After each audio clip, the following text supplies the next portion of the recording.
사도행전 2장 1절부터 3절 같이 한번 읽겠습니다.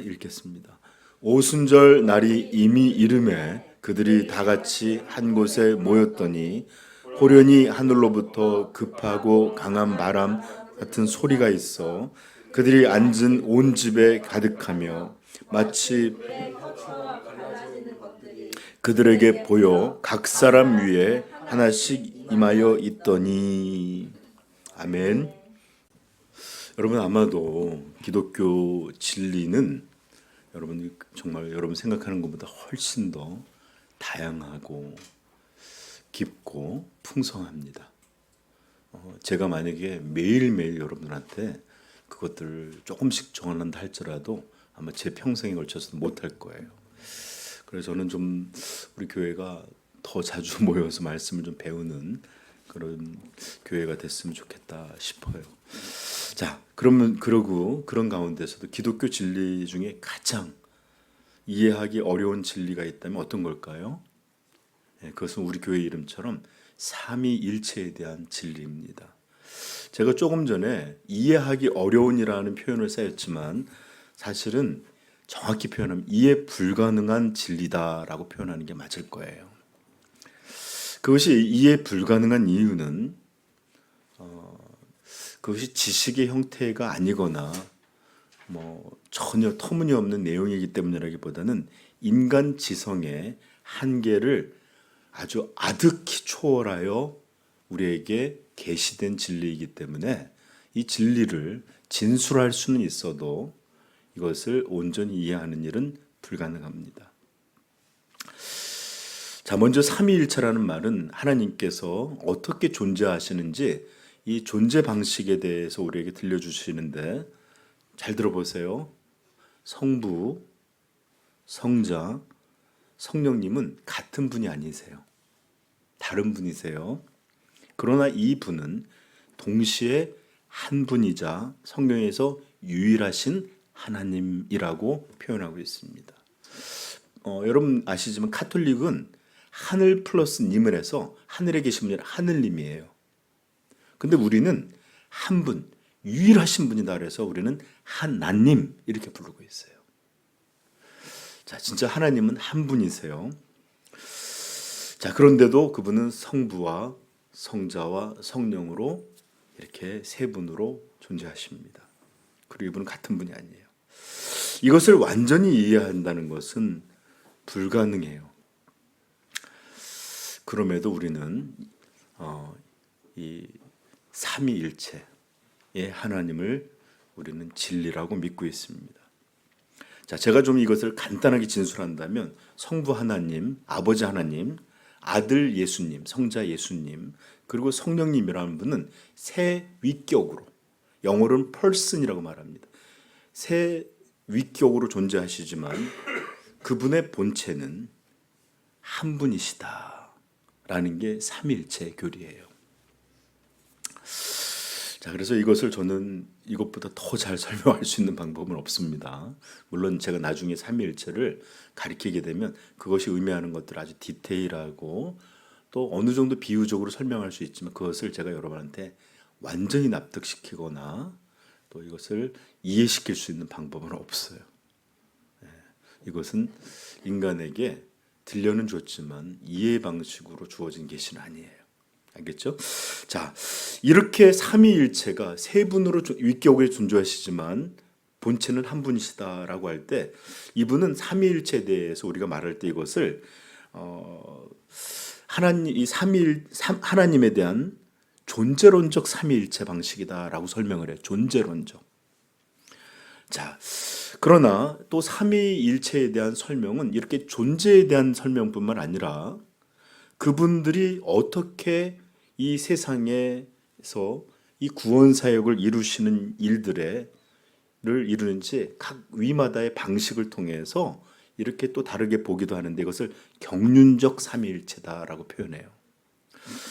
즉 하나님이 어떻게 창조와 구원 그리고 성화 그리고 영화롭게 하는 이런 모든 일들을 이런 맡으시는 것들이 홀로 하나님 홀로 하시는 게 아니라 각 위가 그것에 고유하게 역사하시는 방식이 있어요. 그래서 이것들을 따져서 살펴보는 것을 경륜적인 삼위일체 방식이라고 하는데, 성부 하나님은 창조, 섭리, 그리고 구원 계획을 세우시고 만드신 분이십니다. 우리 성경에 보면 요한복음에 보면 말씀이신 예수 그리스도 두 번째 위격에 대해 설명하는데, 만물이 그로 말미암아 창조되되라고 하면서 창조의 사역을 예수님께서 실행하셨다라는 것을 보여줘요. 성령님께서도 창조의 영이라고 말해요. 그러나 창조에 관련된 이 모든 궁극적인 것은 누구? 창조자요 하면 누굴 얘기하는 거예요? 예, 아들 예수님을 말하는 거 아니에요. 성령님을 말하는 것도 아닙니다. 아버지 하나님을 말씀하는 겁니다. 그리고 온 세상을 주관하시고 섭리하시고 구원 계획을 만드신 분이 하나님 아버지세요. 그리고 예수님은 이 땅에 인간의 몸으로 성육신하여서 하나님이 세우신 구원 계획을 완전히 성취하셔서 구원을 이루신 분이에요. 그래서 구원자라고 말할 때 우리는 성령님을 말하고 있는 게 아니에요. 누굴 말하는 거죠? 예수 그리스도를 말하는 것입니다. 그리고 성령님은 하나님 아버지께서 계획하셨고 성자이신 예수님께서 그것을 이루신 이 구원을, 저 좀 보세요, 우리에게 분여해 주셔요. 나눠주시고 또 그것이 실제로 우리의 것 되도록 만드시는 분이 성령님이십니다. 마치 이 음식을, 어마어마한 맛있는 음식을 만들 것을 하나님 아버지께서 명하셨고 예수님께서 그걸 요리를 다 하신 거예요.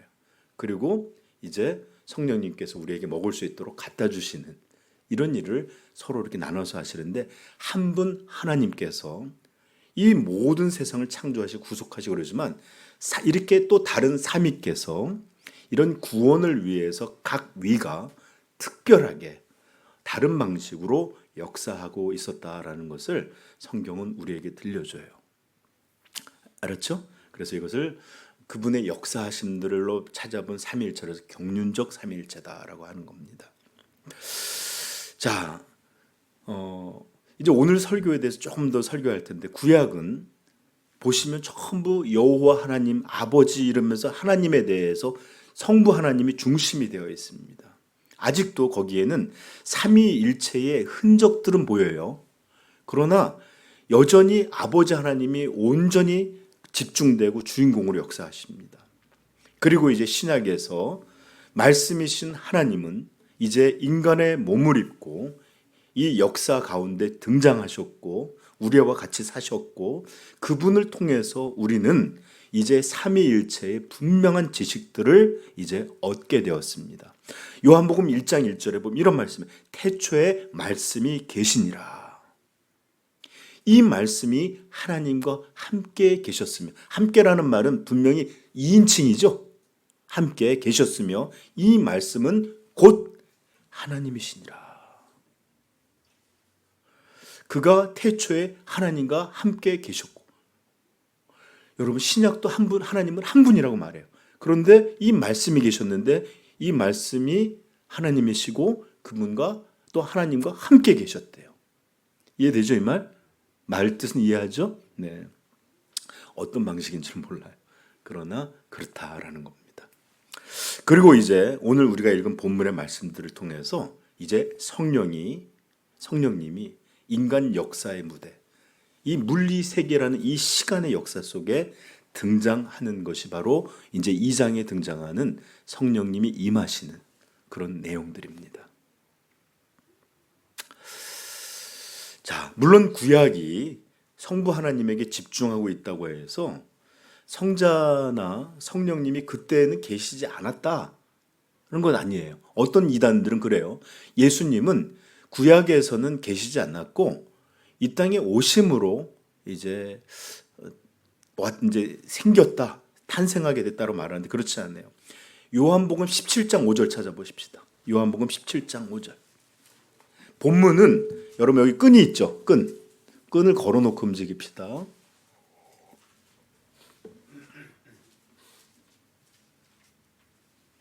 오늘 여러분들 좀 지성을 좀 사용하셔야 돼요. 교리적인 내용이 좀 있어서.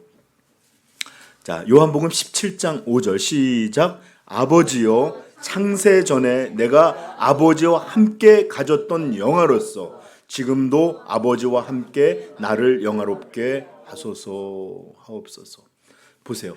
창세 전에, 이게 무슨 뜻이라고 했어요? 세상이 존재하기도 전에, 영원 전부터 아버지와 함께 가졌던.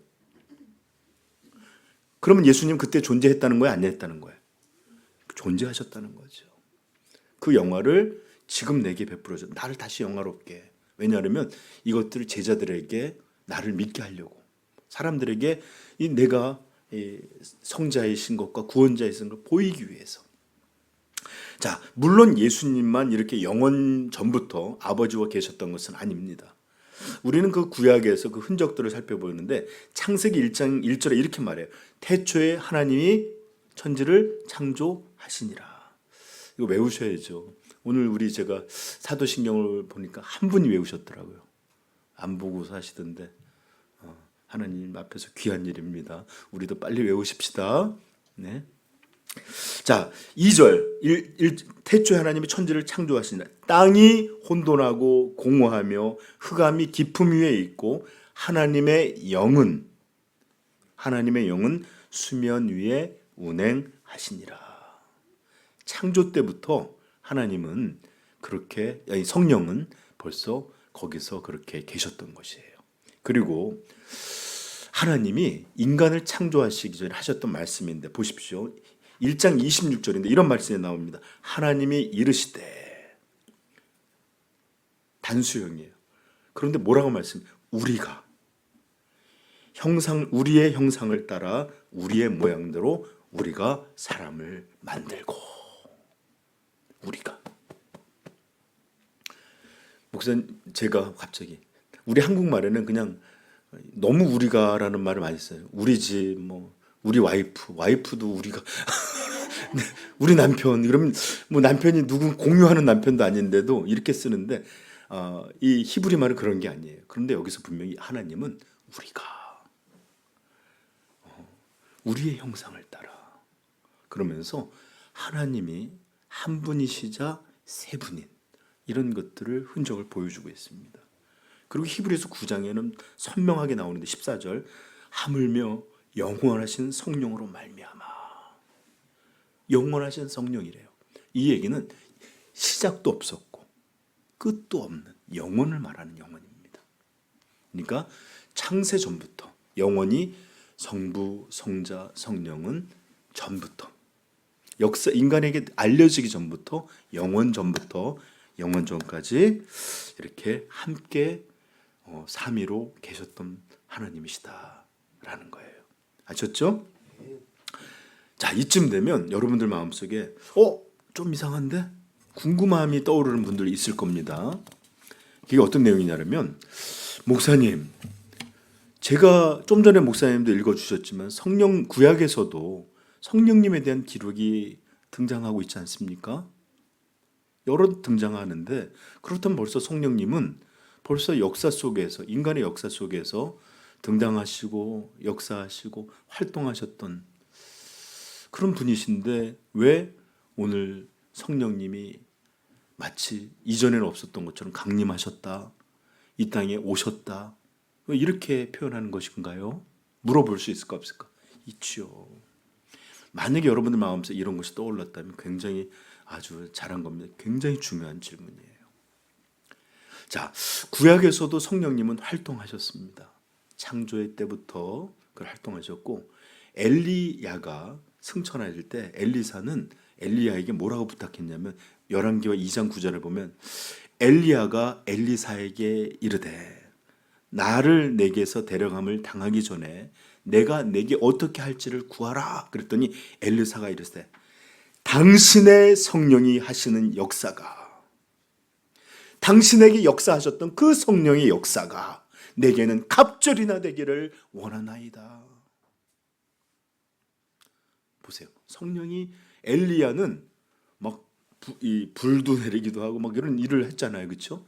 그런데 이것이 성령님께서 역사하신 일이라는 거예요. 그러면서 내게도 성령의 역사가 갑절이나 되기를 원합니다. 이렇게 표현하고 있는 겁니다. 성령님 계신 거예요. 그리고 다윗이 범죄했을 때 그가 회개하는 내용이 시편 51편에 나오는데 그는 이렇게 말합니다. 주 앞에서 나를 쫓아내지 마시며 주의 성령을 내게서 거두지 마소서. 성령이 있었다는 거예요? 없었다는 거예요? 있었어요. 전에 우리 성도들에게 했지만 다윗은 이 사울왕이라는 전대 이스라엘의 초대 왕이 너무 훌륭했지만 하나님이 그가 범죄하고 불순종했을 때 성령을 거두실 때 얼마나 비참해지고 얼마나 사람이 망가지고 하는 걸 봤어요. 그러니까 자기가 범죄했을 때 가장 두려웠던 게 뭐냐? 성령을 거두지 마옵소서. 그렇습니다. 사울도 이전과 다르게 성령님이 임하셨던 역사가 있어요. 다윗도 기름 부을 때 임하셨어요. 그러니까 그들 안에는 성령의 역사가 있었던 것입니다. 그런데 성령이 계셨는데 언제 또 와요? 여러분 잘 들으세요. 이때부터 성령님은 구약에서 역사하시잖아요, 그렇죠? 이렇게 특별하게 부르신 사람에게 특별하게 그리고 한시적으로 그리고 조건적으로 임하셨어요. 이해하겠어요, 이 말? 마치 다윗 왕에게든지 엘리사에게든지 선지자들에게 특별한 게 하나님이 택한 사람들에게 임하셨고 그것도 특별한 조건, 죄를 범하면 떠나셨어요. 그리고 그것들이 영구에 있었던 것도 아니고 일시적으로 사역을 맡길 때만 함께 하셨어요. 그러나 이제 우리가 읽고 앞으로 2장에서 배우게 될 이 오순절 성령의 강림, 임하심의 사건을 통해서는 어떤 일이 벌어지느냐? 잘 들으셔야 되고 이제 성령님은 특별한 사람에게가 아니라 모든 믿는 자에게 모든 예수 그리스도를 믿는 자에게 보편적으로 모두에게 동일하게 부어주시는 그런 성령님이 되셨고 이제는 일시적으로 잠깐 있다가 떠나시는 분도 아니고 죄를 범하지 않고 있을 때는 계시다가 그 바람만 좀 약하게 할게요 제가 죄송해요. 이렇게 그런 게 아니라 범죄를 하는 때에도 물론 하나님께서 탄식하시긴 하지만 그를 떠나는 게 아니라 영구히 우리 안에서 내주하시는 그런 분으로 오신 것이에요. 아멘. 이게 얼마나 중요한지 몰라요. 여러분 이걸 한번 생각해보면 이렇게 돼요. 마치 아주 햇빛이 쨍쨍 나고 땅은 쩍쩍 갈라지는 가뭄의 때에 농부가 너무 말라 죽어가는 한두 개의 물을 퍼다가 특별한 곳에 조금씩 부어줄 수 있을까 없을까? 있죠, 그렇죠? 나머지 물 갖다가 조금씩 이게 구약의 역사였다면 신약은 갑자기 하늘에 꿍꿍 하면서 검은 구름이 오더니 비가 막 시원한 비가 쏟아지는 마음껏 부어지는 이런 일들처럼 이제 모든 믿는 자에게 성령이 임하는 그런 시대가 된 것입니다. 그것을 우리가 2장 16절서부터 좀 읽어봅시다. 18절까지 시작. 이는 곧 선지자 요엘을 통하여 말씀하신 것이니 일러스되 하나님이 말씀하시기를 말세에 내가 내 영을 모든 육체에 부어 주리니 너희의 자녀들은 예언할 것이요 너희의 젊은이들은 환상을 보고 너희의 늙은이들은 꿈을 꾸리라.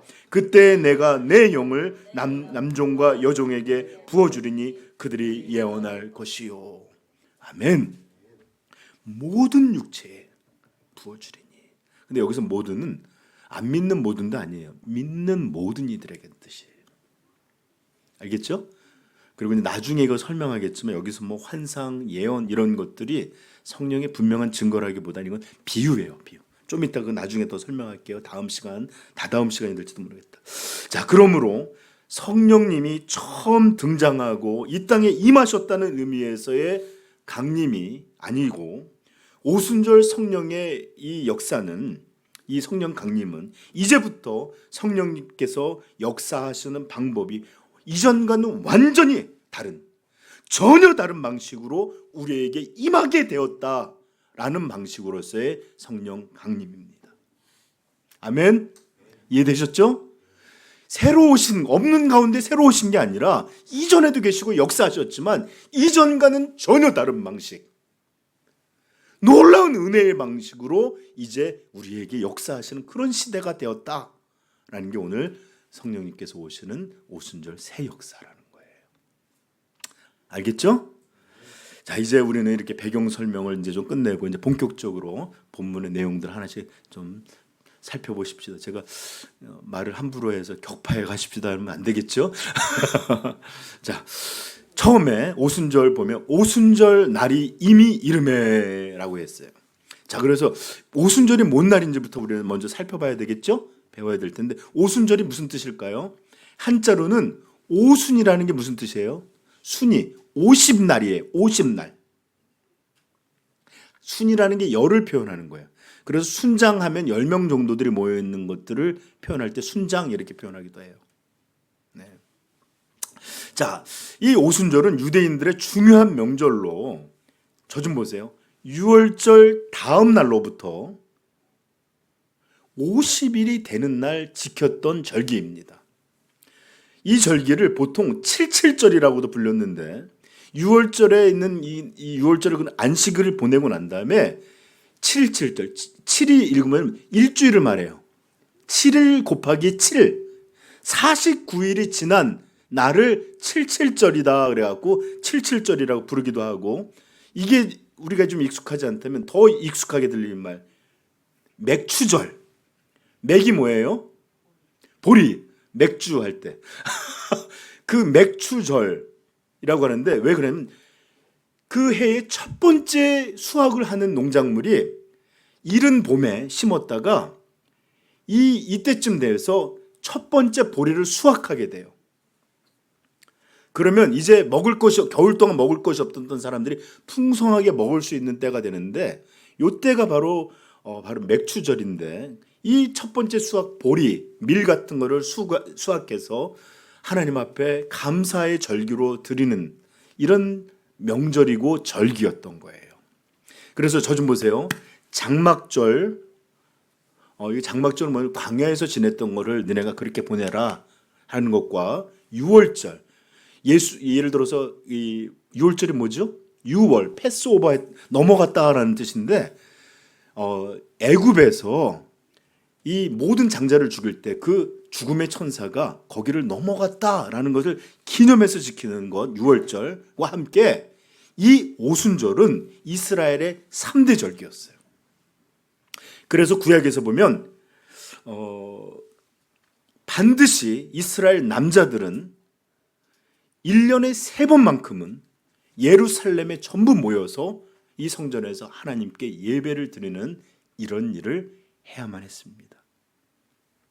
그래서 여러분들 보시면 2장에서 여기 5절 볼까요? 시작. 그때의 경건한 유대인들이 천하 각국으로부터 와서 예루살렘에 머물러 있던, 왜 머물렀을까요? 그렇죠. 오순절 지키려고. 이스라엘 남자들은 이스라엘 땅에 살든지 심지어 이방 땅에 살든지 반드시 경건한 이스라엘 사람들은 1년에 3번은 반드시 예루살렘에 모였어야만 됐어요. 그게 바로 오순절입니다. 이해됐죠? 자, 그런데 이 오순절을 신약교회의 입장에서 좀 살펴보면, 이거 구약적인 관점에서 살펴봤다면 예수님이 돌아가신 때가 언제냐면 6월절이에요. 정확히 얘기하면 6월절 전날 밤에 돌아가셨어요. 그래서 고린도전서 5장 7절에 보면 이런 말씀이 나옵니다. 너희는 누룩 없는 자인데, 누룩을 먹지 말고 나왔기 때문에 무교절이라는 말도 있거든요. 왜냐하면 누룩이라는 건 빵을 이렇게 발효시키는 거잖아요. 빵 부풀게. 이것도 없이 그냥 딱딱한 빵을 먹었다는 거예요. 이런 누룩 없는 자인데 새 덩어리가 되기 위하여 묵은 누룩을 내버리라. 우리의 유월절 양, 유월절에 양을 잡아서 피를 발랐죠. 그런 것처럼 유월절 양, 곧 그리스도께서 희생되셨느니라. 예수님을 뭐라고 표현했어요? 유월절 양. 그렇습니다. 예수님은 죽으심의 그 이유가 우리에게 사망을 넘어가게 하는 유월절에 죽었던 그 희생양처럼 우리를 대신해 죽었다라는 의미에서도 유월절 양이지만, 돌아가신 시기에 있어서도 유월절에 돌아가셨기에 유월절 양이셨어요. 이해돼요, 이 말? 이해돼? 눈빛이 이해가 안 되는 것 같은데. 서인이 이해돼? 그래요. 제가 다시 한번 설명할게요. 예수님을 유월절에 희생양을 드려주는 그 양이라고 표현했는데, 그것은 유월절에 양을 죽여서 그 피를 반드시 문 위에 발라야지만 이 죽음이 넘어갔어요. 그런 것처럼 예수님이 우리를 대신해서 죽은 양과 같이 우리를 대신해서 죽었기에 우리를 죄값이 아닌 우리에게 사망이 넘어간, 이런 의미에서 유월절 양일 뿐만 아니라 그 돌아가신 날도 유월절에 돌아가셨기에 유월절 양이다라고 표현할 수 있다라는 거예요. 아셨죠? 네. 자, 이제 예수님은 그럼 이제 유월절 전날 돌아가셨고 하루 이틀 3일째 되는 날 부활하셨어요. 그렇죠? 그리고 난 다음에 예수님은 며칠 동안, 얼마 동안 살아계셨을까? 이 땅에 계셨을까요? 승천하기 전까지 부활하시고 40일. 1장에 나오죠? 1장 3절. 그가 고난 받으신 후에 또한 그들에게 확실히 많은 증거로 친히 살아계심을 나타내사 40일 동안 그들에게 보이시며 하나님 나라의 일을 말씀하시니라. 아멘.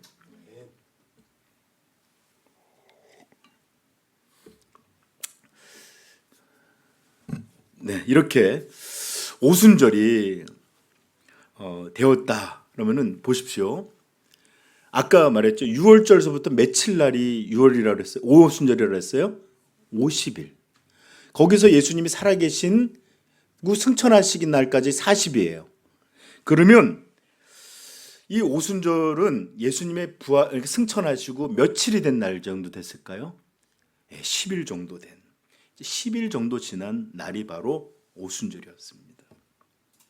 그리고 바로 이 오순절은 예수님이 이 땅에 오셨고 죽으시고 부활하심으로 완전히 구원의 새 시대를 열어놓으신 이 예수님의 사역이, 구원 역사가 이제 우리에게 이제 새로운 방식으로, 완전한 방식으로 이제 부어지고 주어질 그런 새 시대의 그런 새 시대가 임하여진다라는 것을 보여주는 그런 분으로 이 땅에 오신 것입니다. 무슨 말인지 이해했어요? 예수님에 의해서 이루어진 새 시대가 이제 우리에게 진짜의 것이 되도록 이 땅에 임하셨다라는 것입니다. 자, 현대 교회들에서는 이렇게 이날 오셨던 성령의 역사를 특별히 강조하는 신학을 가진 이들이 있습니다. 그래서 이런 성령 강림을 아주 집중하고 또 이것들을 좀 약간은 좀 성경의 관점하고는 좀 다르지만 이렇게 이것들을 중요시 여기는 사람들을 뭐라고 부르냐면 오순절주의자들이라고 말해요. 오순절주의자들. 자, 아무튼 그것은 나중에 제가 여러분한테 설명하고, 자, 이렇게 오순절에 여기 보시면 뭐라고 그랬죠? 그들이 다 같이 한 곳에 모였더니라고 말하고 있어요. 그렇죠? 자, 그들이라고 할 때 몇 명 정도가 됐을까요? 은하야, 몇 명 모였을까? 응? 서희야, 몇 명이 모였을까? 여기 1장 15절에 한번 볼까요? 1장 15절 시작. 모인 무리의 수가 약 120명이나 되더라 라고 그랬죠. 이것은 물론 앞의 내용과는 좀 다른 내용이지만 아마 이때도 여기 보시면 그들이 다 같이 한 곳에 모였다 그럴 때 아마 전체가 거의 120명 전체가 다 같이 모여 있었던 것 같아요. 그리고 모여있던 장소도 아마 13절, 1장 13절에 보면 들어가 그들이 유하는 다락방에 올라가니 하는데 마가의 다락방이라고 해도 정확히 말하면 마가의 어머니 이 마리아는 예수님의 마리아하고 달라요. 이 마리아라고 부르는 여인의 다락방이었습니다. 마가는 좀 부유한 집안의 사람으로 꽤 큰 집을 소유하고 있었던 것 같아요. 거기에 모였던 것입니다. 자, 그러다 보니까 어떤 이들은 이렇게 장소가 같고 모인 사람들이 같았기 때문에 1장에서 2장까지 시간차들은 거의 고려하지 않고 어떻게 생각하느냐 보면 1장 14절 한번 읽어볼까요? 오늘 여러분들 좀 잘 쫓아와야 된다고 그랬습니다. 1장 14절 한번 읽어볼까요? 시작.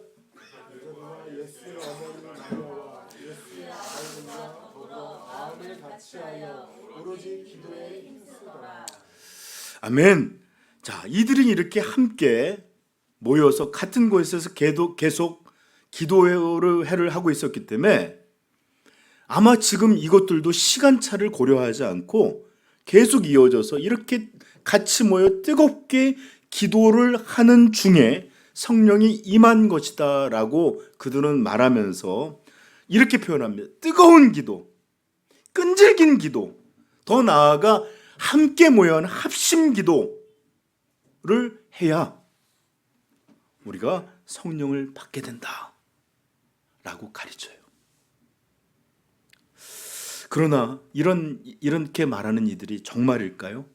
이것은 정말 성경에 기초한 사실을 가르친 것일까요? 그렇지 않아요. 저는 어렸을 때 이런 걸 많이 들었어요. 마가의 다락방에서 이렇게 뜨겁게 기도하다가 여기 보면 다 같이 함께 모여서 이렇게 뜨겁게 기도하다가 이 기도하는 중에 성령께서 임하셨다. 이렇게 배웠어요. 거의. 근데 이게 정말 사실일지는 좀 살펴보십시다. 자, 우리는 먼저 이 무리들이 기도에 힘썼다라는 것은 의심해 볼 수 없는 여지의 분명한 사실이라는 것을 확정하셔야 합니다.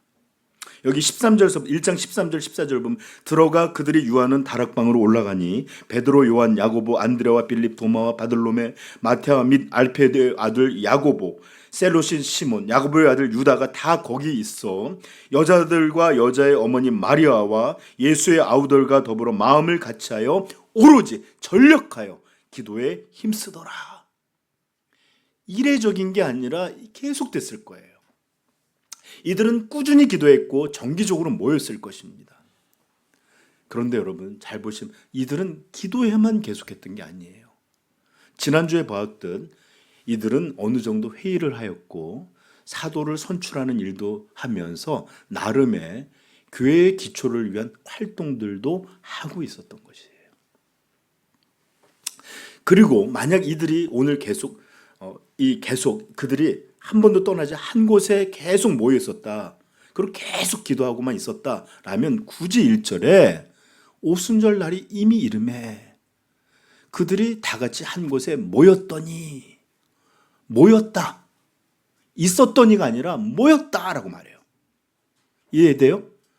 그러니까 흩어졌다 모였다는 느낌으로 우리에게 전해주고 있습니다. 자, 그런데 우리는 제가 아까 설명했지만 우리는 또한 이 시대의 사람들의 삶과 신앙을 좀 이해해야 되는데 이 시대의 사람들은 전부 지금 여기 등장하는 사람들은 유대인들이었어요.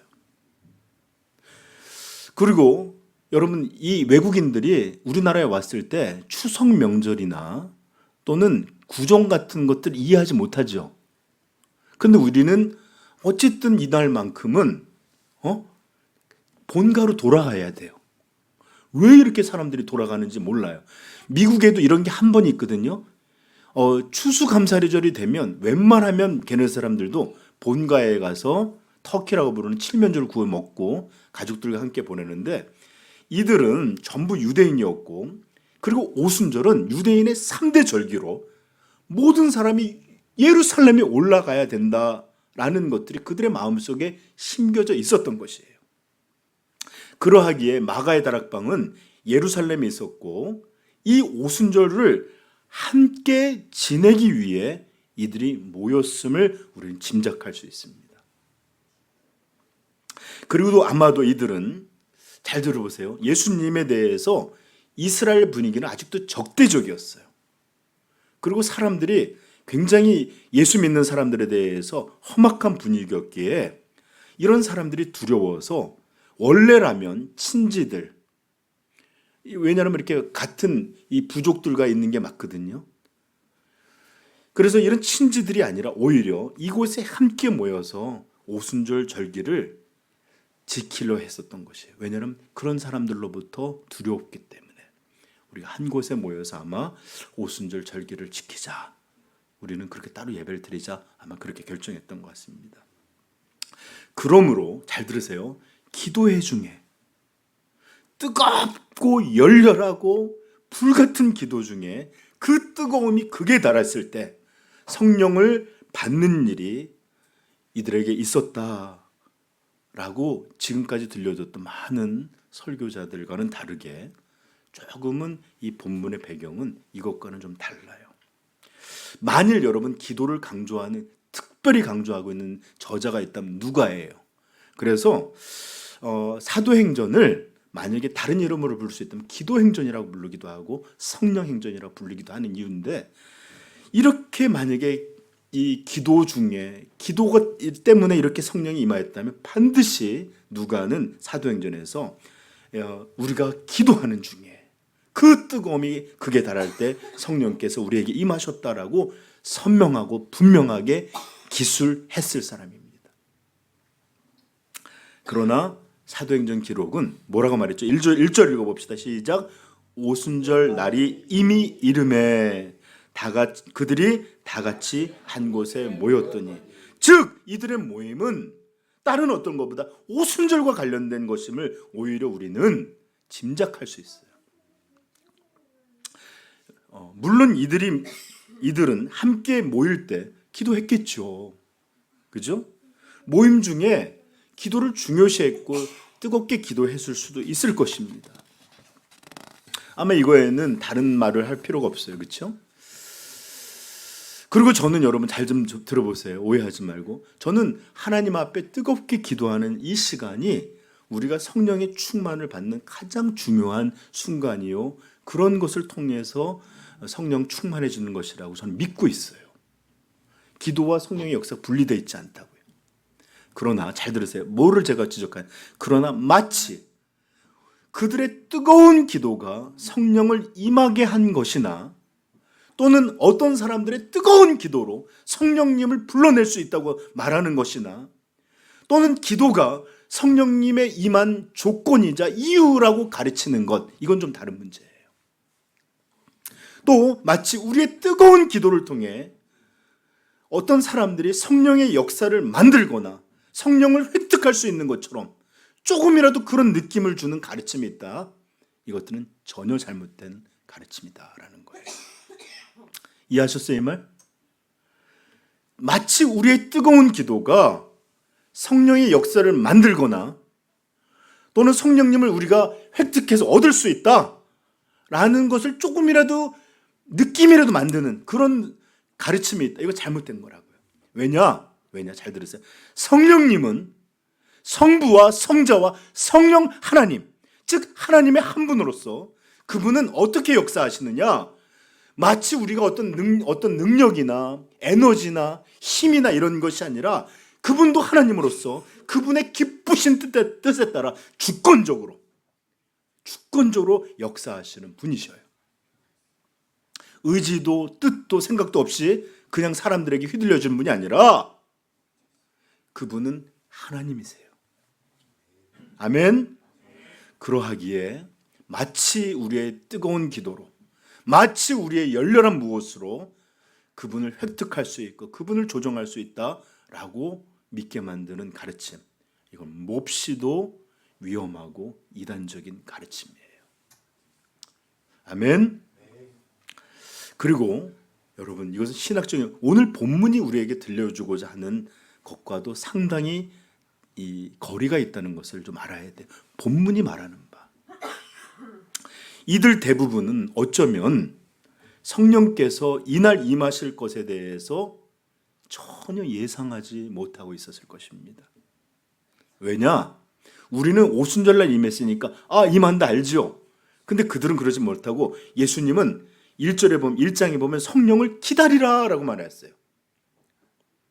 언제 보내실지에 대해서는 전혀 말씀해 주시지 않았어요. 한번 1장 한번 가볼까요? 4절 읽어볼까요? 시작. 사도와 함께 모이사 그들에게 분부하여 이르시되 예루살렘을 떠나지 말고 내게 들은 바 아버지께서 약속하신 것을 들으리라. 그 약속하신 것이 뭔지 5절에 나오죠. 요한은 시작. 물로 세례를 베풀었으나 너희는 몇 날이 못되어 성령으로 세례를 받으리라 하셨느니라. 아멘. 여기 그래서 아니 목사님 그래도 몇 날이 못되었으냐고 그러니까 아마 그들 어느 정도 예상하지 아니에요. 여러분 이렇게 그것이 분명히 이루어진 시점에서는 그것이 몇 날인지 대충 우리는 이해할 수 있지만 그렇지 못할 경우 이 몇 날은 정확한 시점을 전혀 예측할 수 없는 말이 돼요. 자, 나중에 저 좀 봐봐요. 제가 아는 분 중에 하나가 말을 문자적으로 받는 분이 계셨어요. 그래서 저 그분하고 맨 갈등이 좀 있었는데 우리 종종 그러잖아요. 제가 나중에 연락할게요. 나중에 우리 한번 식사 한번 해요. 그럼 계속 기다리는 거야. 그분은 우리 알잖아요. 이것은 그냥 언젠지 모르는 나중이잖아요. 그냥 한번 기회가 되면 전화할게요. 또는 기회가 된다면 같이 식사해요. 근데 그분은 나중에 연락할게요. 계속 기다려. 그런 분들 혹시 있죠? 있어요. 근데 보통 우리가 사용하는 언어 방식은 이 나중은 정확한 시간이라기보다는 보통 이런 뜻이에요. 기회가 되면 언제든 뭐 이런 뜻으로 사용될 때가 많아요. 우리 나중에 한번 식사 한번 해요. 이 얘기도 보통 그래요. 그래서 그 얘기가 끝나고 몇 달이 될지 그렇게 얘기하고 벌써 1년이 지났네 할 수도 있어요. 자, 그러니까 몇 날이 못 되어라는 말은 그 시기를 모르는 사람에게 그것이 언제인지를 몰라요. 그냥 예수님께서 이 기다림에 대해서 긴박함으로 또 계속 깨어서 기다리라는 말로 이해할 수도 있기 때문에 그렇습니다. 자, 그리고 더욱 그래서 이들은 오순절에 성령이 임하실 것에 대해서 거의 기대하지 못하고 있었을지도 몰라요.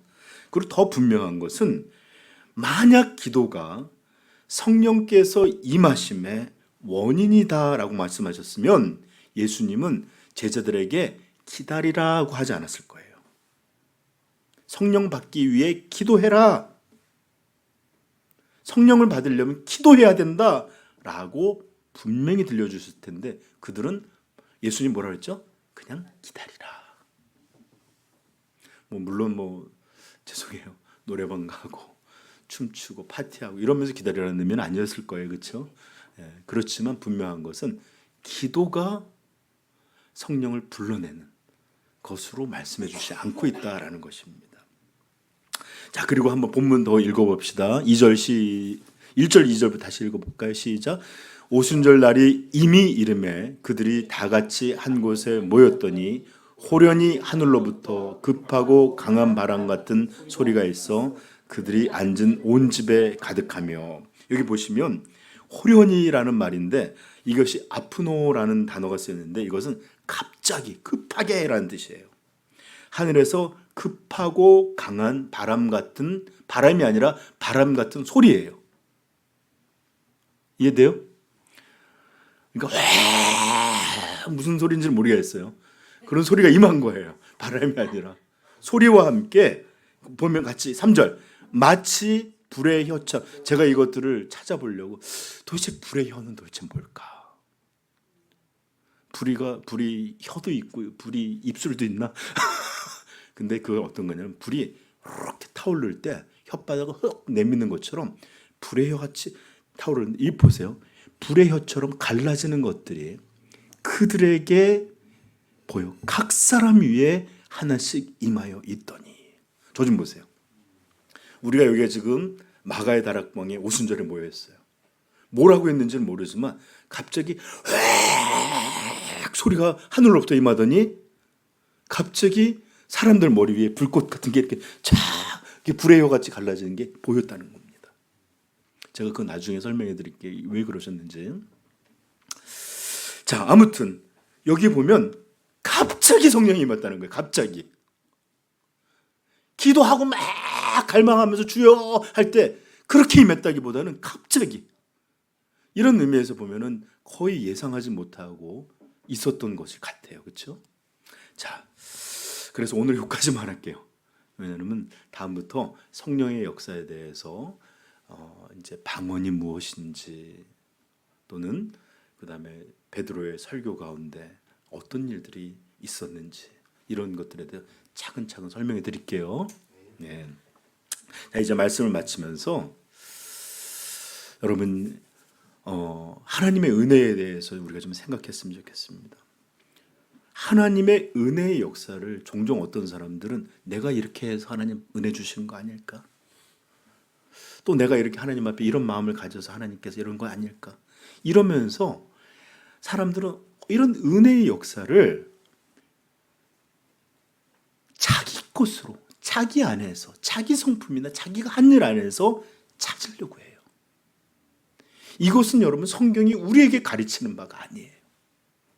내가 뭐뭐를 했기에, 내가 어떤 것이, 이렇게 어떤 하나님의 은혜를 내 자신 안에서 찾으려 하는 것. 이것은 성경이 우리에게 들려주는 바가 아닙니다. 오직 우리에게 임한 은혜는 오직 하나님의 은혜만이, 하나님이 그냥 자격 없는 자에게 주신 은혜가 유일한 원인입니다. 그러므로 어떤 신앙의 복됨도, 저도 예전에 그런 적이 있어요. 하나님 은혜 주실 때 내가 굉장히 경건한 사람인 줄 알았어요. 난 영적인 사람인 줄 알았어요. 생각만 하면 항상 하나님을 떠올리고, 그래서 하나님 나를 이렇게, 그래서 나를 이뻐해 주시나 보다, 나를 사랑해 주시나 보다. 그런데 여러분, 우리가 이렇게 교만해서 하나님을 떠나게 되면 너무 강팍해지고 하나님에 대해서 일주일에 단 한 번도 진지하게 생각하지 않고, 어디 내가 영적인 사람이야, 그냥 유격적이고 거친 말과 탐심, 이런 것에 그득한 것을 우리 자신은 발견하게 돼요. 그러므로 여러분들, 만약에 하나님 우리에게 베풀어 주신 어떤 복됨을 우리 가운데서 내 것에서 원인을 찾는다, 그것은 은혜가 아니라는 것을 깨닫게 되기를 축복합니다. 은혜는 나 때문이 아니라 그냥 하나님이 알지 못하는 이유 때문에 우리에게 부어주신 거예요. 그러므로 하나님의 은혜를 감사하기를 바랍니다. 그리고 한 가지 더, 우리 구원이 얼마나 위대하고 아름다운 것인지도 기억했으면 좋겠어요. 우리 구원을 위해서 아버지 하나님이, 성자 예수님이, 성령님이 또 이렇게 오시면서 삼위가 총출동하셔서 우리를 구원하시는 이런 놀라운 일을 행하시는 것입니다. 그러니 여러분, 이 구원이 얼마나 고귀한 것들이에요. 그렇죠? 여러분, 우리는 얼마나 큰 사랑을 받고 있는 것입니까? 생각해 보시길 바랍니다. 제가 어저께 우리 중고등부를 가르치면서 자마라고 이 캐나다, 아니 미국에서 미국 2세들에게 영어권으로 예수, 이제 자꾸 이 2세들이 신앙에서 멀어지니까 2세들을 세우는 그런 사역을 하겠다 했던 장로님이 책을 썼는데, 그 책 제목이 뭐지? 중등부? Why me? Why me? 그 뭐냐? 왜 나예요? 그래서 그분 장로님은 자기가 이렇게 있다가 생을 마치고 숨이 딱 끊어지면 바로 달려가서 예수님한테 물어볼 거래요. 예수님, 왜 납니까? 왜 나를 구원하셨고, 왜 나를 이렇게 사랑하셨습니까? 왜 나입니까? 나는 이렇게 죄인이고, 이렇게 하나님을 거부하고 살았고, 하나님을 마음에 들기 싫어한 그런 삶을 살았는데 왜 나입니까? 왜? 여러분, 우리도 아마 나중에 천국에서 이렇게 우리의 이 땅의 숨이 딱 끝나는 날, 오늘 그 나라에서 이렇게 우리가 딱 눈을 뜨면 쭉 달려가서 이렇게 우리는 그랬더니 내가 와이 말했더니 우리는 한국말로 해야죠. 우리 중등부가 그러더라고요. 그래서 왜 저예요? 왜 나입니까? 우리도 같이 물어볼 수 있기를 축복합니다. 여러분, 이렇게 성부와 성자와 성령께서 온전히 하나 되어서 우리를 구속하여 주셨습니다. 이 구원을 마음껏 찬양하는 우리 삼위영광교회 모든 성도 되기를 우리 주님의 이름으로 축복합니다. 네, 기도하겠습니다.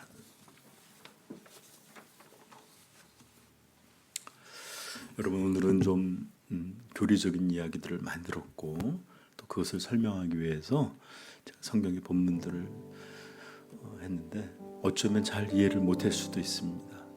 그러나 분명하게 우리 가운데 하나님이 이제 새 시대, 새 구원의 역사를 위해서 성령을 우리에게 부어주셨다. 이것만큼은 알았으면 좋겠어요. 그리고 이제 이 성령님은 우리 안에서 영원토록 내주하시면서 예수 그리스도를 사랑하게 할 것이고 하나님을 기뻐하며 영화롭게 하는 일들에 우리에게 마음껏 그 마음과 능력을 베풀어 주실 것입니다. 이분이 계시지 않는다면 우리는 신앙을 한순간도 이어갈 수 없습니다. 이분이 계시지 않는다면, 이분이 우리를 떠나신다면 우리는 구원에 대해서 장담할 수 없습니다. 그러나 하나님은 우리에게 이 영원한 성령을 부어 주셨습니다. 그러므로 여러분들 이제 여러분 자신을 바라보며 위축되고 좌절하고 넘어지지 마시고 우리 안에 부어주신 성령님을 의지하면서 다시 한번 힘있게 일어나기를 축복합니다. 우리 말씀을 기억하면서 같이 기도하겠습니다.